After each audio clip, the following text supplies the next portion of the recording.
habaru belɗum ɗum Markus windi. Bindol ngol woni aranol dow habaru Yeesu. Non no defte tarihi kollata en. Amma tokkuɓe Yeesu ɓe noddira Markus ɓi Yahaya. Markus huuti e Bulus, amma o ɓuri haade e Bitrus.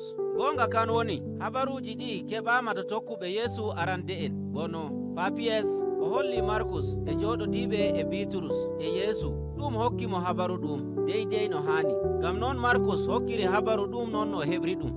Amma e nder habaru ɗum o suɓi o meta dow Yeesu tan. Daga fuɗɗode deftere nden emo meta dow Yeesu. Kanko arti metuki dow Yeesu, kisnowo ɓiɗɗo Allah. Ko ɓuri welki dow habaru ɗum, Markus meti dow ko nyumata. E nder deftere nde emo yiɗi mbaɗa nyumo maɗa dow Yeesu e ko o wi'i e ko o waɗi. Emo yiɗi o holluma ko woɓɓe nani dow maako.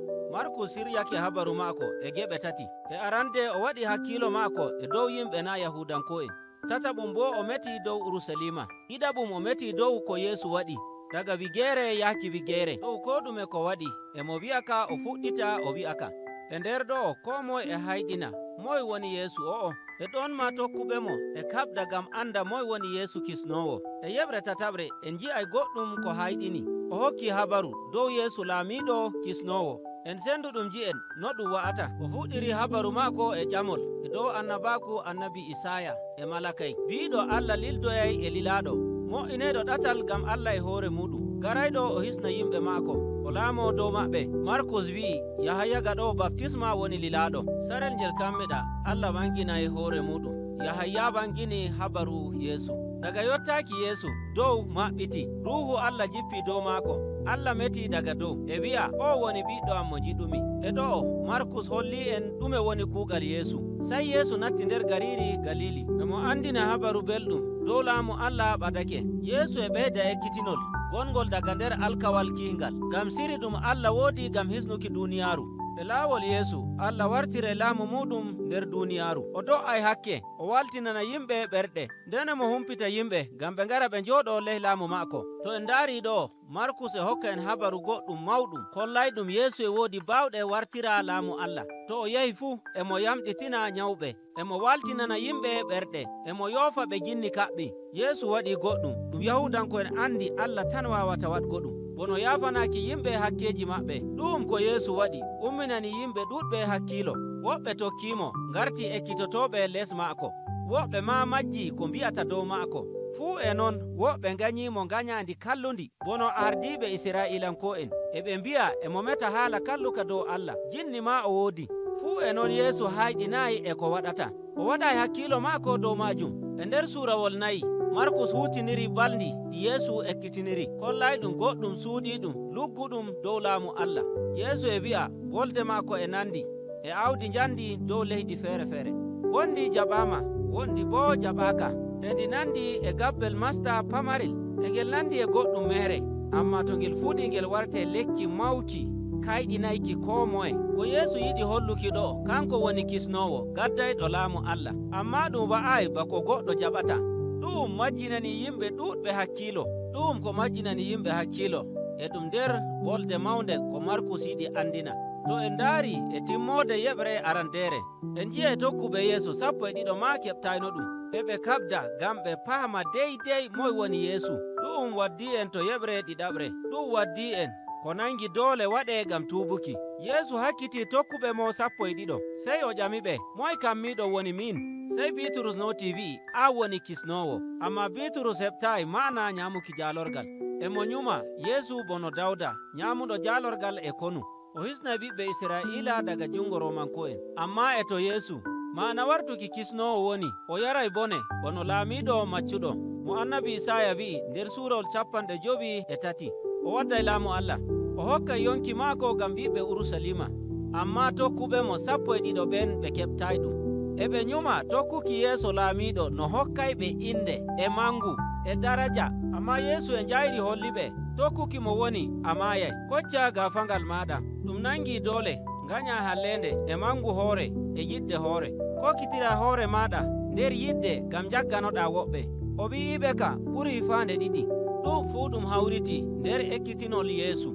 Andiraɗo ɓi neɗɗo o wari gam o jaggo, o hokka yonki maako gam rimɗinki ɗuɗɓe. Fuu e non tokkuɓe mo 12 ɓe keɓtayka, ɓe notimo e kulol e nder wembere. Ngam non e nder yeɓre ɗiɗaɓre Markus waddi goɗɗum habaru mawɗum nder deftere maako. Yeesu hocci tato daga nder tokkuɓemo o ƴentidi e maɓɓe dow hoccere. Ɗon e ɗon sey ɓandu maako wayliti emo ɗelkito nder jaygol e teddungal Allah. Duule jippoyi dow maɓɓe suddiɓe.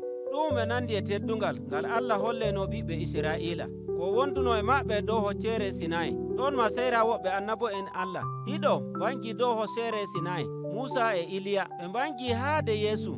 Ɗon ma Allah fuɗɗiti wi'i, o ɗum ɓiɗɗo am mo jiɗumi. Joni fa waɗuki habaru ɗum e caka habaruji ɗi'i Markus e tabbitinana en Yeesu fa woni ɓiɗɗo Allah. Hanko woni teddungal Allah. Nder Yeesu teddungal Allah mo Isra'ilanko en woni. Laamiɗo garayɗo o yara bone o maaya ngam hakkeji yimɓe maako. Ɗum kayɗiniɗum kulniɗum kulnuɗum tokkuɓe Yeesu nde ɓe jippoyto daga dow hoccere. Ɗum nattini en yeɓre tataɓre. E ɗo Yeesu wangini teddungal muɗum e laamu maako nde o nattata gariri Urusalima ngam humto sakkinki. Yimɓe e mantamo e mbi'a raa kisnowo o yehi to haykaliru woni ngam o tabbitina laamu maako.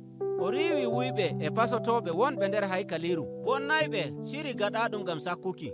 E nder asawere nder o yerdotiri e ardiɓe Isra'ilanko'en emo meta dow munafukare maɓɓe.